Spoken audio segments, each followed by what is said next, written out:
asmanya kambuh, ada penjaga sekolah yang nolongin dia. Nah akhirnya karena kejadian itu boarding schoolnya Tasya ini jadi gempar. Dan ya mungkin si siswi ini emang trauma juga gitu ya. Orang tuanya juga gak mau lah anaknya kenapa-napa lagi. Cabutlah, mengundurkan diri dia dari boarding school itu, si siswi ini. Oke. Nah karena kejadian si siswi ini, Tasya justru malah penasaran. Jadi di boarding school ini tuh lo bakalan punya roommate. Oke. Jadi si Tasya ini sekamar sama 2 orang temennya, namanya Cika sama Ajeng. Cika sama Ajeng. Yes, jadi Tasya, Cika, Ajeng, roommate, dan akhirnya mereka bertiga jadi satu circle lah. Sekelas juga, mereka tuh belajar bareng, main-main bareng, semua juga selalu saling curhat, bandel-bandelan juga bareng, pokoknya bertiga terus lah mereka. Nah karena kejadian yang bikin gempar itu, mereka bertiga malah penasaran dan malah pengen uji nyali. Di tempat perkara si kejadian siswi itu ngelihat penampakan kuntilanak berambut putih ini. Nah sempat ada satu momen lah, karena mereka udah setuju mereka mau uji nyali gitu ya. Akhirnya mereka bertiga keluar nih jam 10 malam dari asrama, mereka pergi ke area sekolah. Oke. Nah tapi di malam itu mereka nggak ngerasain apa-apa, Nat, Moy, Syaf. Mereka nggak dapat penampakan itulah.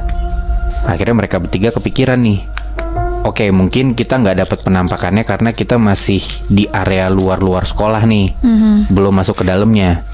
Gimana kalau nanti kita coba lagi, kita coba buntutin penjaga sekolah waktu dia lagi patroli. Kita ikutin, biar nanti kita bisa masuk tuh ke dalam area sekolah dan kita uji nyali lagi ke dalam gedung sekolahnya. Siapa tahu di dalam ada nih yang kita cari gitu. Nah, penjaga sekolah di tempat boarding school ini namanya Pak Kun.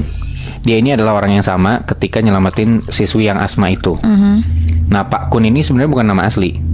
Lo tau nggak kenapa dia dipanggil Pak Kun? Kenapa? Karena Jadi Pak Kun ini adalah kepanjangan dari Pak Kuncen.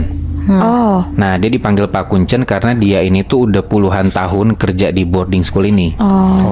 Bener tuh, akhirnya besok harinya sekitar jam 7-an malam, Tasya, Cika, sama Ajeng di situ kayak ngelihat Pak Kuncen lagi patroli tuh di jam 7-an malam itu.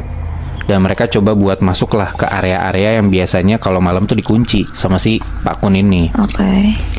Mereka masuk ke koridor-koridornya. Ada area dalam sekolah juga yang udah rada-rada gelap gitu ya, karena nggak semua lampu dinyalain. Cuman mereka tetap nih nggak ngerasain makhluk yang diceritain sama siswi yang asma itu, si kuntilanak rambut putih ini. Mereka nggak nemu sama sekali. Nah terus salah satu dari mereka bilang,